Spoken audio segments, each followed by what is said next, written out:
Welcome friends. Welcome to my YouTube channel IAS Yatra. Friends, आज का topic है कृषि प्रसंस्करण क्लस्टर हेतु अवसंरचना निर्माण के लिए योजना। फ्रेंड्स, हम इसके साथ मेगा फूड पार्क और एकीकृत कोल्ड स्टोरेज योजना पर भी चर्चा करेंगे। तो फ्रेंड्स, उससे पहले यदि आपने मेरे चैनल को सब्सक्राइब नहीं किया है तो प्लीज़ सब्सक्राइब कर लीजिए और बेल आइकन को दबा दीजिए ताकि इसी तरह की वीडियो नोटिफिकेशन आप तक जल्द से जल्द पहुंच सके। तो फ्रेंड्स, सबसे पहले जानते हैं प्रारंभिक परीक्षा के लिए इसमें क्या है। तो हम प्रधानमंत्री किसान संपदा योजना और कृषि प्रसंस्करण क्लस्टर दोनों के विषय में चर्चा करेंगे और मेंस के लिए कृषि प्रसंस्करण क्लस्टर हेतु अवसंरचना निर्माण की आवश्यकता एवं महत्व।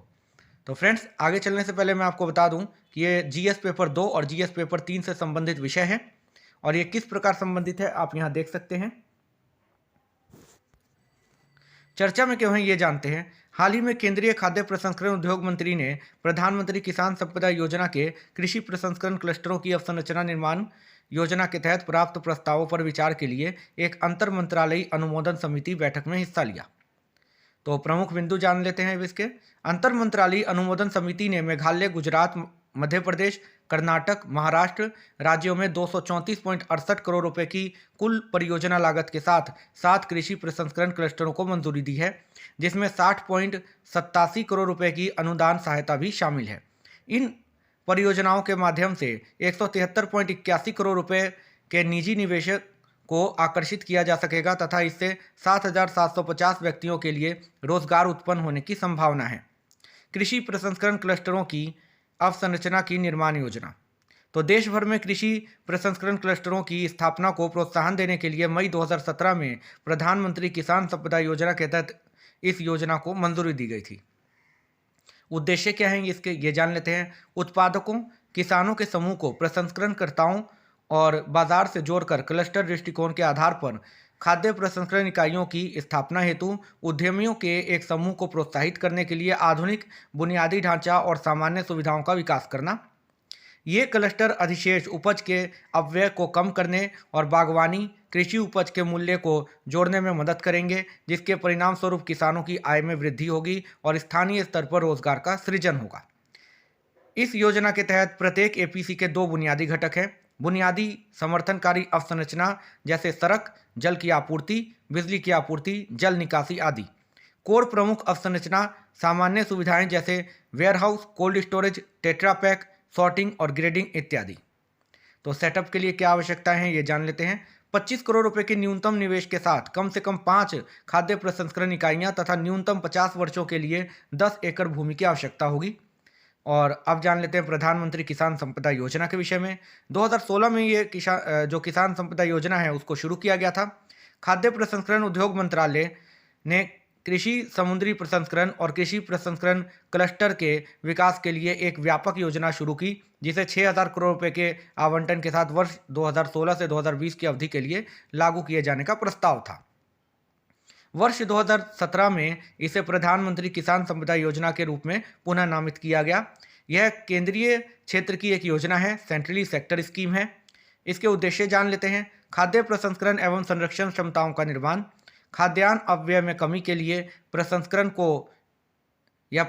के स्तर को बढ़ाना, मूल्य संवर्धन, मौजूदा खाद्य प्रसंस्करण इकाइयों का आधुनिकीकरण एवं विस्तार करना।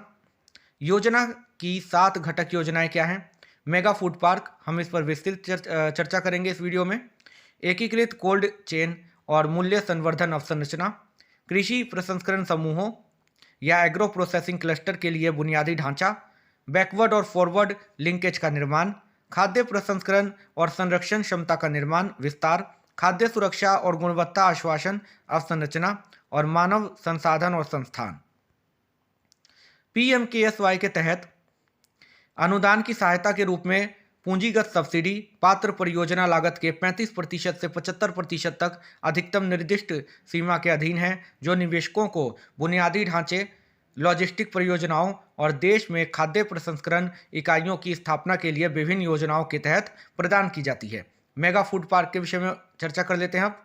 तो खाद्य प्रसंस्करण क्षेत्र पर विशेष ध्यान देने के साथ साथ खाद्य प्रसंस्करण क्षेत्र को मूल्यवान बनाने तथा आपूर्ति श्रृंखला के प्रत्येक चरण में खाद्य अपव्यय को कम करने के लिए खाद्य प्रसंस्करण उद्योग मंत्रालय द्वारा देश में मेगा फूड पार्क योजना को लागू किया गया है।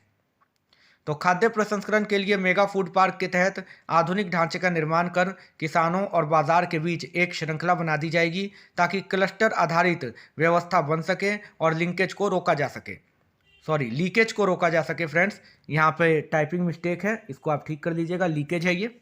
सामान्य और बुनियादी सुविधाओं को सक्षम बनाने हेतु केंद्रीय प्रसंस्करण केंद्र सेंट्रल प्रोसेसिंग सेंटर को स्थापित किया गया है। फ्रेंड्स, मैं इस वीडियो में एक मॉडल डालने वाला हूं इसका, वो आप देख लीजिएगा, आपको सारी बात समझ में आ जाएगी।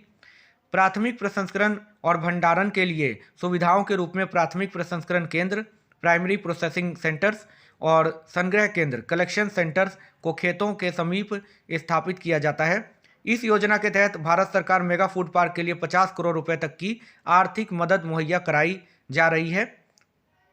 एक मेगा फूड पार्क से 5,000 लोगों, विशेष रूप से ग्रामीण इलाकों में रोजगार मिलने के अलावा लगभग 25,000 किसानों के लाभान्वित होने की संभावना है। मेगा फूड पार्क मॉडल क्या है ये देख लीजिए यहाँ पे आप। तो फ्रेंड्स, यहाँ आप देख सकते हैं ये फार्मर ग्रुप्स हैं, सेल्फ हेल्प ग्रुप्स हैं और इंडिविजुअल फार्मर्स हैं। ये कलेक्शन सेंटर्स खुलेंगे और यहाँ पे पीपीसी है ये, और यहाँ से चारों तरफ से मेगा फूड पार्क में इसको एकत्रित किया जाएगा। आप यहाँ देख सकते हैं और इसको पढ़ सकते हैं, और नहीं तो आप गूगल से सर्च करके भी इसको देख सकते हैं। तो चालू वित्त वर्ष के अंत तक संचालन के लिए सतारा महाराष्ट्र, अजमेर राजस्थान, अगरतला त्रिपुरा में मेगा फूड पार्क परियोजनाएं उन्नत स्तर पर हैं। नाबार्ड द्वारा 10 मेगा फूड पार्क परियोजनाओं के लिए फूड प्रोसेसिंग फंड के अंतर्गत 2,000 करोड़ में से 427.69 करोड़ रुपए का ऋण और 2 प्रसंस्करण इकाइयों को 81.10 करोड़ की राशि वितरित की गई है। नाबार्ड के साथ विशेष फंड से सस्ता ऋण प्राप्त करने के उद्देश्य से मंत्रालय द्वारा विभिन्न राज्यों में 157 नामित खाद्य पार्कों को अधिसूचित किया गया है।